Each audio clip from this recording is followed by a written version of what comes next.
Hello, Peter 47890 Sirus here, and welcome to another rendition of Sirus Gaming Corner, a gaming podcast where I, and Swordfish 1390, talk about various gaming topics. From old games to new games, everything is fair game as far as the discussion goes. And Forrest is still out on a business trip. So how's your evening so far, Sword? Doing pretty good. Always glad to be back on. So for today's topic, we're going to discuss a genre that we discussed back 2 episodes ago, but this is probably just an episode where we solely talk about it, and that's visual novels. So, what's your experience with visual novels, Sword? I think... You know why I asked that. You know why I asked. Oh, I know. I immediately knew where this is going. So to give a bit of content, give background, because I know that, and people who are friends of ours watching this video are gonna know exactly what we're talking about. But my first official exposure was to a little visual novel called Katawa Shoujo, like years ago, and I played like a few routes of it, but I didn't finish it, and I'm never gonna live that shame down for never going back and finishing it. But yeah, that was my first proper exposure to visual novels, was Katawa Shoujo, and it was so interesting because I never really played anything like it. I fell into that camp initially of, is a visual novel even technically a video game? I guess we should first discuss what is a visual novel to begin with. Yeah. Let's say, I guess a visual novel is just basically a game that primarily revolves around reading text. I think that it's pretty much what the name says. It's like you're quite literally reading a novel, and it has artwork, it has character portraits, music, and maybe voice acting depending on the game in question. But and then you'll make choices, and that'll have different outcomes depending on, I guess, the choice that you're making. But it's in the name. You quite literally are really just surfing through text and reading. Yeah. That's pretty much what it is at the end of the day. Yeah, it's it revolves around reading text as well as involving a bunch of production value around the text to make it more into the actual video game medium, rather than just reading off of a tablet or something. Right. It is interesting how you say if visual novels can be considered an actual gaming medium, because if you just look at it from an outside view, from a person who haven't played it, you probably would say that's not really playing the game much. But I've played my fair share of visual novels. I played Ace Attorney. I played the Zero Escape games, the Ushikoshi visual novel games. I played Fates the Night. I played Fate Hollow Ataraxia, Tsukihime, Kowata Jojo, and I did finish it. Yeah, I think I've played a fair share of visual novels. At least, I'm not a visual novel expert. My experience is still fairly intermediate level, I guess I would say.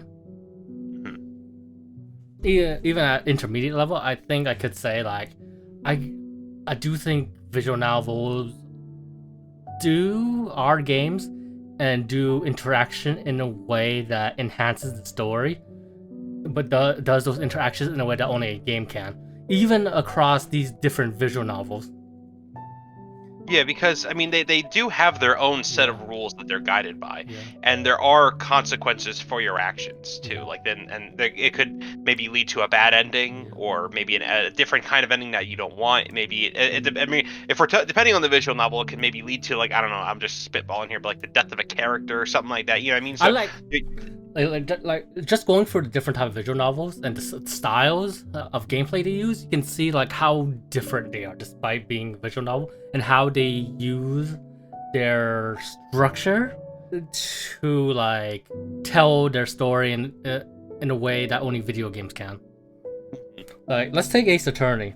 Ace Attorney, as far as visual novels is concerned, is a very straightforward game in terms of how you progress through the game.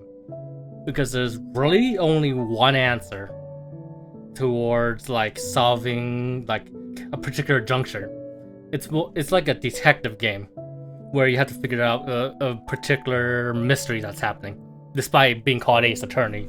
The main interaction you do in Ace Attorney is mostly by reading the testimony and learning about the case, and then figuring out character is like lying either intentionally or unintentionally, and finding the contradiction within it. So it does require you to be fully invested in the story, letting you interact in the story in a way that's in a fun and video game way, in terms of paying attention to a character and then just finding the contradictions. Right, that's like the main gameplay of what you find in Ace Attorney. That and just the investigation scenes where you just basically point and click stuff until you find clues and stuff. But I do say like the main form of gameplay in the Ace Attorney games are the court scenes where you are trying to figure out the truth and then just going through each contradiction and finding that truth piece by piece. Yeah, so that like the way it incorporates gameplay into its story and then makes it, And like that sounds like a lot. That sounds like a lot like Danganronpa too, like the gameplays. I know because I never played Ace Attorney, but hearing that like sounds like identical to Danganronpa, so I kind of have an idea what you're talking about. And then you got the Koshi games, where namely the Zero Escape games, and I summoned them, the AI files. I'm not sure much about 2, but I did play the first one, and like, it is interesting how Ushikoshi uses the multiple timelines to tell a rather unique story. Because like, usually visual novels, like the different routes don't like directly influence each other. I would talk about Fates Night and Tsukihime in a bit, where playing for one route is required to do the other, but that's for the audience's sake rather than for the sake of the story itself. But in an Ushikoshi game, they make it that you have to play for one route in order to directly influence the other route, because it uses you know about the many words interpretation and like multiverse in general. Yeah. So basically, uses that concept to like tell its story and structure its game around that story. That sounds pretty interesting. Yeah. So it's like a very gamey way. In order for you, like, you need to go for this route, go through this timeline in order to unlock additional stuff in this other timeline. But it's done in a way that's really interesting in its story conceptions and story beats. So it's kind of like guided, where it's like, in order to unlock this, you need to do this, and then okay. So yeah, like that's the thing. Like it's things like the this. First game, and like the first game is totally revolved around this concept, where you didn't even realize it until the end. And it's revealed in a way that's like, you can only really do it in a video game. And that's the other thing too, is that like kind of proven our point here about how visual novels really are games. Just because you don't play them in a traditional sense doesn't mean that they don't follow their own sets of rules and constitute as games. Like they use their unique structure to tell unique story that you can't tell like in another medium. Yeah, like they work as well as they do because they're in a game format. Yeah. Like because it's kind of like I'm trying to think of something off the top of my head, but imagine if like you're making an anime adaptation of a visual novel, and then you have to stick to like one route and commit to it, because you don't have that freedom of a visual novel where you have all these infinite choices where you can lead to different endings. If you're making an anime based off of a visual novel, you have to pick one route and stick to it. You're kind of limiting yourself. So that's why a visual novel is able to tell stories that other mediums just can't, because they have that kind of freedom. And then you have the Fate Stay 9 Tsukihime route, where the timeline doesn't directly influence each other, but you are required to play through a beginner route in order to get route that comes after it. For Fate Stay 9, it's like you go for the Fate route in order to get the foundations of the story. of learning who each servant is, who each master is, their like base personalities and motivations, and it's a route that also focuses on Saber, where you got a lot out on her. And then next route builds upon what you learn. But ultimately, like Fate to UBW is interesting in that UBW can be sort of be an evolution of Fate in terms of what they do with Shiro ideals and what they do go along with it. Since the Fate route like is give you like introduction to how Shiro is as a person, how messed up he is as a character. Not that he's a wicked individual, but in terms of how broken of an individual he is. And then Heaven's Feel is a route where it subverts all you know through what you learn through Fate and UBW. And it only works so well because you already have an idea of how the foundations of Fate. So to see that subversion happen in Heaven's Feel is very effective, and it only works so well because you played through Fate and UBW, and that's a very video gamey thing to do because like in a movie or anime, you can't really be expected to watch one or two stories back to back and then just to get through to a third story that subverts what you've seen. At least most animes aren't like that. Or movies. Yeah, like because you're at that point you're like repeating content to get to new content, whereas it was an original novel like Fate Stay Night. It does it uses that medium to its advantage. Tsukihime, like I'll talk about the original Tsukihime. The original Tsukihime is sort of like that too, in terms of like a bunch of routes you want to play first before going to next. Like I think like the proper order for the original Tsukihime is like Arcuit's route, Ciel's route, Akaha's route, Hisui's route, and then finally Kohaku's route. But yeah, and I like that, and I think this way telling its story is really interesting because it makes the story feel so grand and so big in terms of how one choice you make in this route can lead to such different choices compared to another route where you make another choice. Different than the way Fate Stay Night does it, basically. I mean, Fate Stay Night Tsukihime does it around similarly. I'm just saying, like, Fate Stay Night, the way Fate Stay Night Tsukihime does it is, like, different how Ace Attorney does it, which is different from how the Ushikoshi game does it. Yeah, so, like, because like we were saying before, at the end of the day, they all managed to use the video game format to their advantage to incorporate the storytelling into their, you know what I mean? So. Yeah, and the Ushikoshi and the Fate Stay Night way is very video gamey in terms of how you like basically beat visual novel, because you basically have to beat almost all of the timelines in order to get the full story and get the like true ending. It's sort of that concept of having like to beat it multiple times in order to get like true ending is very in line with video gaming itself, I think, rather than something you see in anime or a movie or a TV show. And it works in video games just because like you can like you're more in charge of the pace of how you go through a visual novel, especially nowadays where they give you option to skip any cutscenes that you've seen before. Yeah, like if you go back to a previous like scene or something, you can just press a button to skip through all the unread text to get to the new stuff you haven't seen before, which is or even or more traditional visual novels where it like Fate Stay Night will tell you this is a scene you've seen before. Do you want to skip or not? It will say yes or no. So then you can just skip it all together to get to the new stuff. Yeah. Oh wow, that's really nice. So you can see like that is a part of the intended gameplay experience. Just being able to skip what you've seen before to experience the new content. Can't really do that in a movie or TV show, because like a lot of the interaction and agency isn't left to the players in those mediums. You can do it in a visual novel because it is a video game, and you are expected to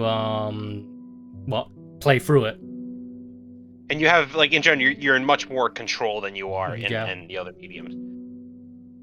But yeah, I think like overall, I think I would say like visual novels are video games just because they use the interaction in interesting ways to accomplish its main goal, which is for visual novels is telling a story. And I do think that interaction, alongside with the production values found in a visual novel, is what makes visual novels stand out so much. And that's Like, and there's such a because of that there's such a unique medium that you really can't replicate in any other way. Mm-hmm. I think I mentioned this in the previous episode or have you ever played Death End Request? I can't remember if you did or not. Oh no, you told me about it though. Okay, so I mentioned that one because that's another way unique thing in the sense that so while Death End Request is technically it is a turn-based RPG, but I want to say roughly 70% of the game is reading a visual novel. So it's more so I know it's kind of cheating a little bit to include it, but there's so much visual novel in it to the point where I feel like it's actually it's worth incorporating into it, even if it doesn't count. But there's the reason throughout the story there will be dialogue choices you'll make, and there'll usually be like 2 or 3 of these, and all but one of these will lead to a bad ending called Death Ends, in which you'll click it and then there'll be a scene in where one or all of the characters die in some way, and then you'll get a bonus. You'll get like an item, or you'll get some kind of key accessory or something like that, and you'll go back to your past save and you could just redo the dialogue choice. So it actually incentivizes going out of your way to collect these death ends, because you'll see hidden scenes, you'll see different things with the characters, like someone will go crazy and kill someone, or maybe the bad guy gets away, whatever, something along those lines. So it's cool because like you can, like I said, like it's like in a typical visual novel where you can save any time during a cutscene, but whenever you get to a dialogue choice, I always kind of cheese it and I'll save at the dialogue choice and I'll just click all the ones that'll get me a death end. So that's the other thing too, is it incorporates that kind of gamey format into the story, where you have all these choices and you can intentionally get bad endings to get bonuses. I think it's really unique. I can't think of anything that's really done something like that before. Yeah.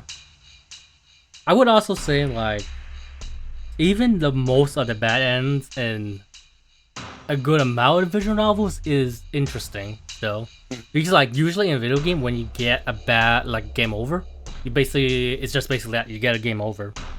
But I think visual novel, at least like the good ones that I played, have really interesting fail states. Not so much in Ace Attorney, because you basically just lose the court battle there. Like, there is an interesting ending in the second game where it basically you have a basically bad ending. But besides that, Ace Attorney doesn't really do much with multiple endings. It's basically a very straightforward game story for each game. It's like for the more traditional visual novel, like in Fate Stay Night, Tsukihime, I guess you can't really call Fate Hard Ataraxia traditional, because the way how you progress that game is very different from a traditional visual novel. But like in also in Ushikoshi games, even the bad endings like have value in terms of how they like. There's some really interesting and fucked up ways you see those story end in a bad ending. Like, just like even people who play 999 know what I'm talking about, because like the bad endings in that game are really memorable.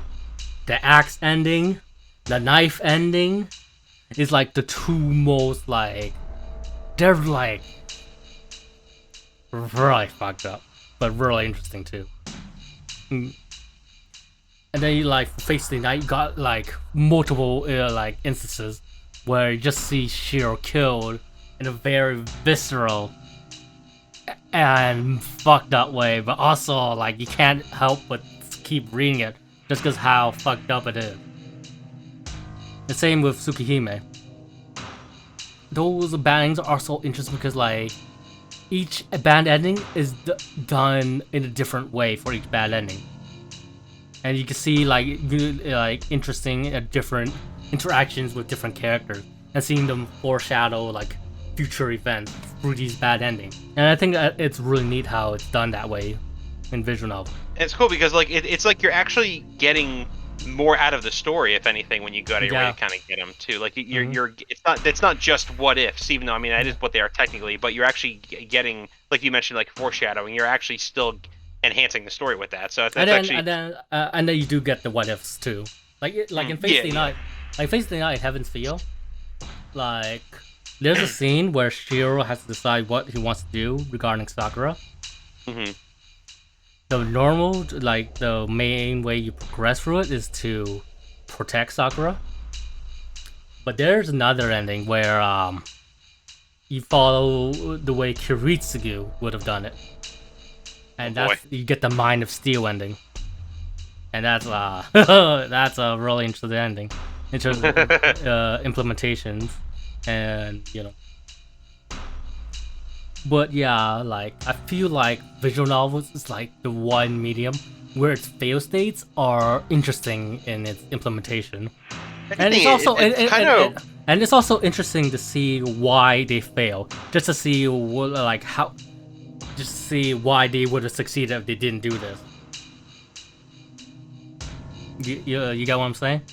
Yeah, you know, I follow. Yeah, it's like, I mean, it's like kind of mentioned before about how you're still getting more out of it by getting these fail states. It's not like you're being punished for them too. If anything, it's enriching the experience. But yeah, so I guess I think visual novels are really interesting gaming experiences. Just the way how they use the text adventure format and multiple timeline format to tell its unique stories that can only be done in a video game format, and how these multiple timelines create a very enriching experience, I think. Yeah, and at the end of the day, it's just one of the most unique mediums to tell a story in, and I think and if they don't do that, they still tell it in a way that's still interesting. Usually, at least for even good visual novels. Mm-hmm. Yeah. We said Ace Attorney, but also the way how Steins Gate does its route is interesting, because you know how you get the bad endings in or not the bad endings, the alternative endings in Steins Gate. No, how do you do it? This is gonna spoil Steins Gate a bit, but you know how in the anime, there are certain instances where he has to go back in time to redo a certain event that he did before, and the whole premise is just undoing all the time travel stuff you did before. The alternative ending you get for Steins Gate is, what if he doesn't do that and just live with the consequences? Oh yeah, didn't that end up being Steins Gate Zero, the anime, or what I think it was? Or was that something different? Steins Gate Zero is sort of like that, but tells the story of what happens after a specific event. While the alternative endings are after each event, each subsequent time travel thing that you're trying to undo.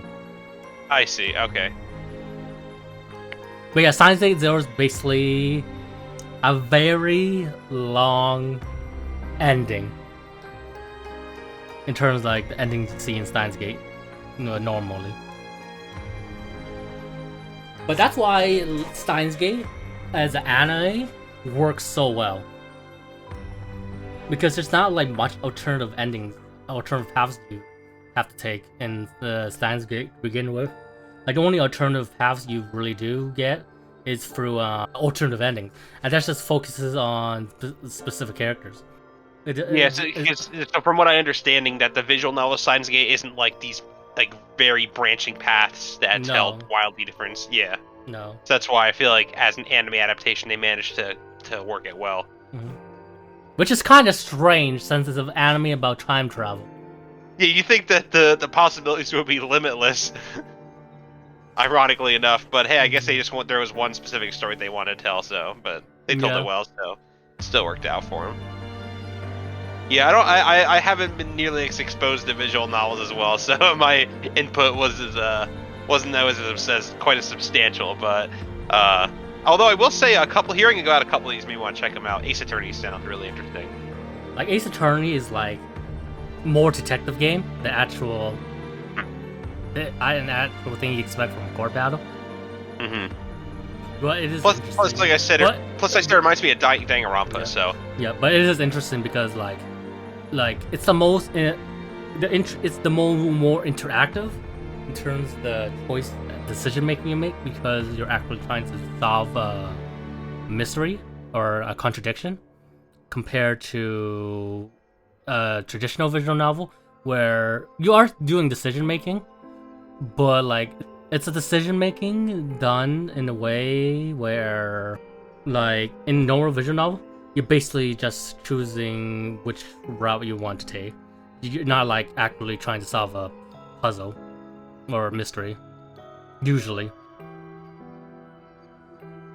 yeah, like I've shot like it's like I was saying before, because like Danganronpa, it's literally the same thing. So you're like you're a group of students, and then time will pass, someone will die, and then you have to investigate the crime scene, find a weapon, find this, that, and then eventually it leads to a court case, and then you'll list the characters' statements, and then you'll use the evidence you collected to crack contradictions in their statements and things like that. And it ends up being like an hour and a half long process, depending on which Danganronpa game we're talking about.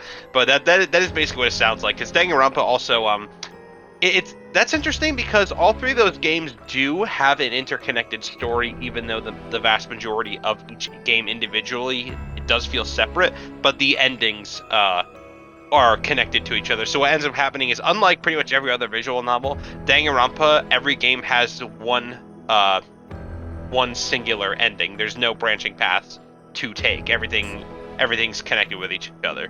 So like Ace Attorney. Yeah, basically. Because like Ace Attorney usually only gets one ending.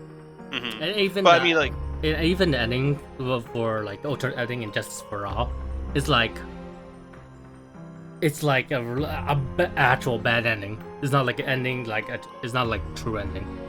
Why, like in a traditional visual novel, there are like 5 possible good endings you can get depending on what route you get. Unless you're doing like Ushikoshi game, where there is a true ending, but in Ushikoshi game, you're interacting with the timeline, like which makes it possible to have like direct sequels in Ushikoshi game. But yeah, overall, visual novels really unique genre. One I definitely plan to get more into. It's just like I'm such a big Fate fan in terms of the animes that I wish that Fate Stay Night was more like easily accessible.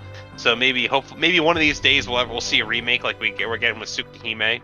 They'll translate.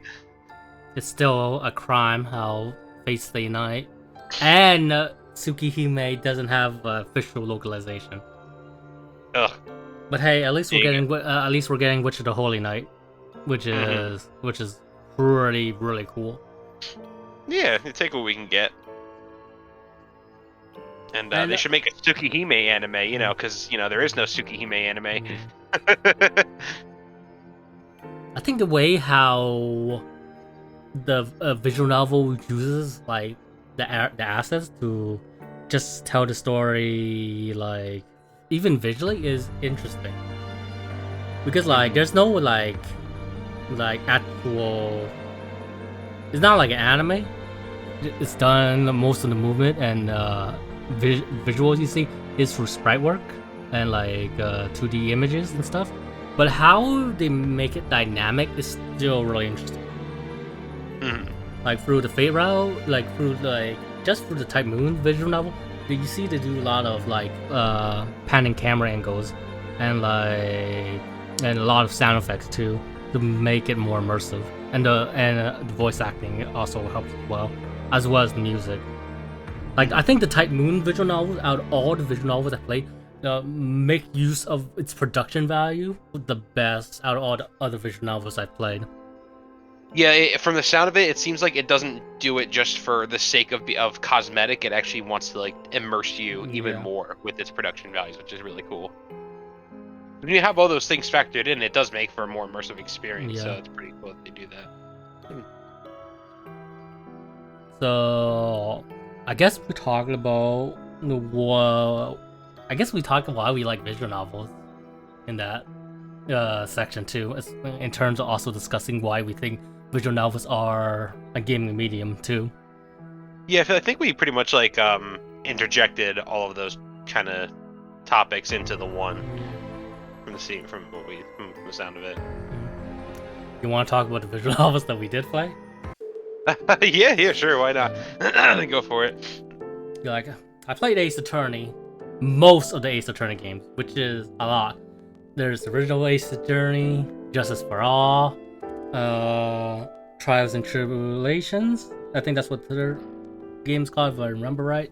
Apollo Justice, Dual Destinies, Spirit of Justice. Played Investigations. We never got Investigations 2 out in the West. So I didn't play that, but I've heard there's an official, like, not official, there's like a fan translation for it. I've also played the Great Ace Attorney Chronicles, which is like Great Ace Attorney 1 and 2, which is like the Ace Attorney game set in the Meiji era, I think.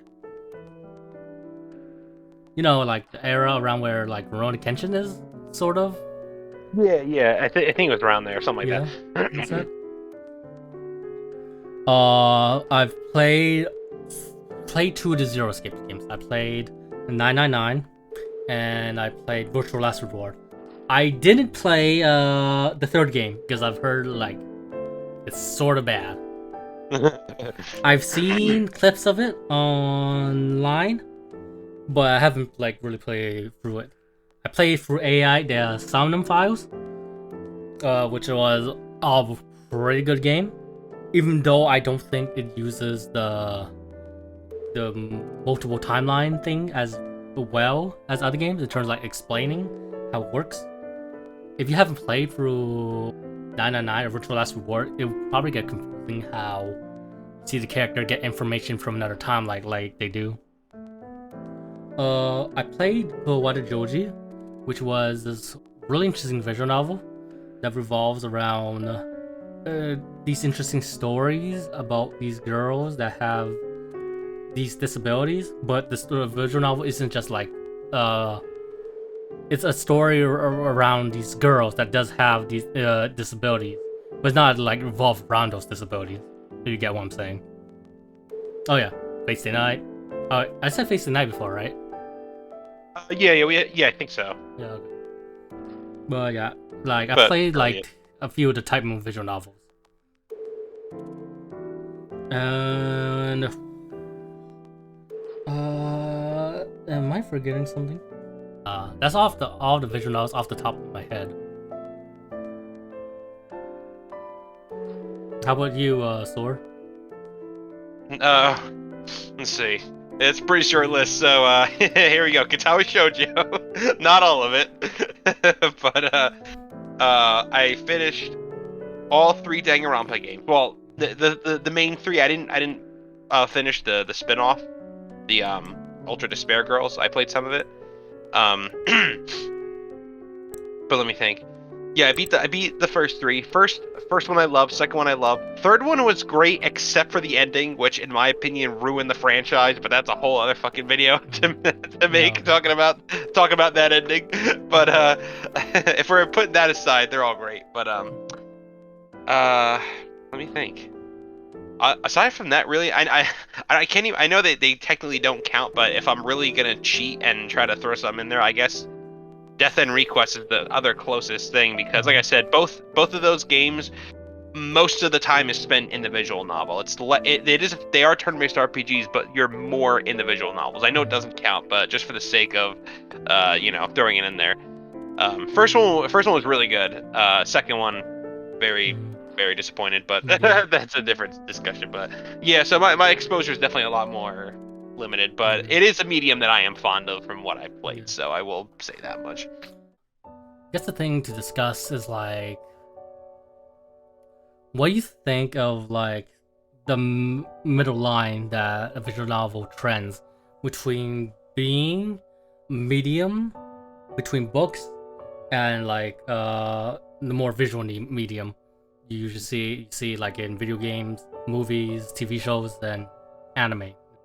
Uh, well, I think that's the thing is they have that Like that I think like personally for me, I think like visual novels reaches an interesting midpoint where it gets a lot of the good things about reading in a book and watching an anime and TV show. We already said why it works as a video game, but I think it also works as a midpoint between TV and TV shows and anime, just because like you get like in the usual visual novel, you usually have like a character monologue, and those monologue are important in giving a character depth. I think, especially what they think they're like inner monologue. Not just like the information you get from the inner monologue, but the way how they speak that inner monologue is also important in establishing what type of character they are, I think. yeah, because it's like if you're reading a book, you get something similar. If you're reading a book Yeah. that's told in the first person perspective, that's what you get. And then if that's the thing about a visual novel is that it puts you in the character's head, Yeah. shows you not only gives you descriptors, but also tells you what they're thinking, how they're feeling about a predicament, and things like that. And it fleshes out the character tenfold. So And you also get the good points of the visual and audio medium in terms of how you have the soundtrack, the voice acting, the visual effects, the sound effects, and all of that like really does a great job of immersing you more into the story as because you can actually hear and see what's happening. The good visual are also able to like tell a part of the story where if it's more impactful where you don't see it, they can also do that for the monologue and for the lack of music too. And then it's just like the way how a visual novel can use its production value as well as how it can expand on a character or on the story like a book does is it's one of its strong points, I think.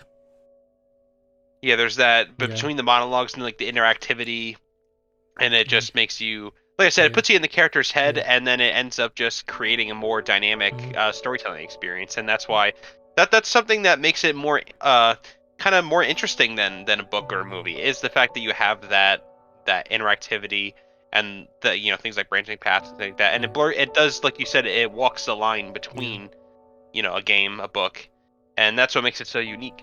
Yeah. Is there anything more to add regarding just visual novels in general? I mean, I don't really think I have anything else to Yeah. add off the top of my head, but Uh, I think that's all. It's a pretty short episode today, but yeah, we're just discussing like genre that's not really talking about usually. yeah, it's Because pretty. like I wouldn't know. I don't know if I'd call it niche per se, but it's yeah, definitely I not would say mainstream. I would say it's niche. You would say it's niche, yeah. It's definitely not. It's definitely not mainstream. Like That's for compared sure. to every other like most other video game genres, I would say it's pretty niche.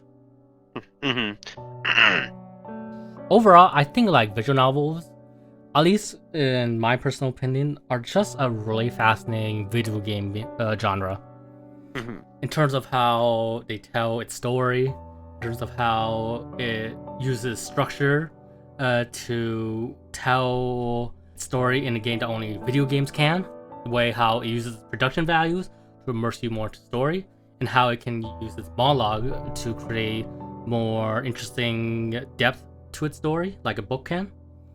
And the way how it uses multiple endings is also really interesting in terms of not only creating a story that revolves around time travel and stuff, but also how it can create a much more grand story in terms of you learning different things and stuff in one route and next, which does makes you feel like you are in this grand encompassing story that have multiple and different sides to it compared to a story that's like has one story route and one ending. At least that's how I feel. Yeah, no, I pretty much Yeah. agree. It's definitely And like I know like I said before, it's definitely a very yeah, unique genre. There's really nothing like, and not even just a genre of video games, but a really yeah. unique medium in its own right. And it's also like a lot of the visual novels are very character focused too, in terms Hmm. of you having like different routes depending on the character, and the character design is like very dependent on being of standing out as well. Yeah, depending on like Yeah, certain visual novels, like the character art styles and yeah, art directions can be really nice yeah, and enrich the game. yeah. And overall, I just think like visual novels are just like a really interesting genre. And I don't think it's really fair to just like say they're not a video game just because you're just reading most of the time. Mhm. Because I think how like I said, all the factors I said before like makes it a very interesting medium to discuss as a video game. I think. Honestly, I pretty much share Yeah. all those sentiments. Really, I mean, and that's actually a good point. I didn't think about it before. Is that you're right? A lot of them are character focused. Hmm. Like Danganronpa, like much of its story is spent on the characters interacting with each other, learning. Hell, in Danganronpa, there's even a little bit of a very slight social sim element where in your free time between like the trials, you can talk with the other characters and get to know them, and you'll learn about a little bit about their backstories, and that's the other thing that's great about that series too is like. If you're playing it blind, you have no idea who is gonna die and when, and then the person you hang out with could end up being the next victim, or even worse, they end up being the next culprit. So Yeah. you have no idea. So there's that level of suspense where you don't Yeah. even know who to trust. And yeah, And like a lot of that game is yeah. spent on its characters and their Yeah. interactions. I do like how it's character focused too, in terms like of how they can just focus on one character and develop them properly for one route.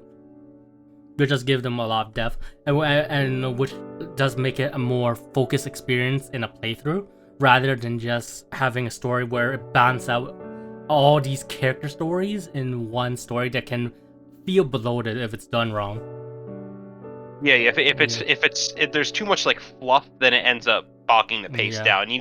And if you're gonna have like character dialogue and interaction, you need to have the dialogue be like meaningful. Yeah. And I think like just like visual novels are a medium that can have multiple interesting characters, but they'll do it in a way that's very digestible. Just because of how there's multiple routes and that focuses on a character. So it can still feel grand, but the characters, even though even though you have this very in-depth character, it still feels very digestible just because of how they split up the stories. Yeah, like they each like there's Yeah. like a dedicated story to each Yeah. route depending on the Hmm. character. So like you have like all that replay value, and then Hmm. plus it kind of tells like a whole new story from scratch in a way too, Yeah. depending on the visual novel. So that's pretty cool. But yeah. Well, I think that's all for today. Yeah, yeah, I don't think I have Yeah. anything else to add. So It's probably gonna be a shorter episode than usual, but yeah. Well, that's all our thoughts on visual novels. Well, tell us what you think of visual novels, since like visual novels as a medium isn't really discussed all that much, I think. yeah, But definitely very niche and needs more exposure, I think. yeah. Well, this is Peter 4789 Sirus signing off, Take care, everyone. and hopefully Force will be back next episode, or or the episode after that, maybe. Yeah, Hopefully. But we'll yeah, see. Hopefully, we get the Three Musketeers back again. yeah. Well, okay. Later. Later.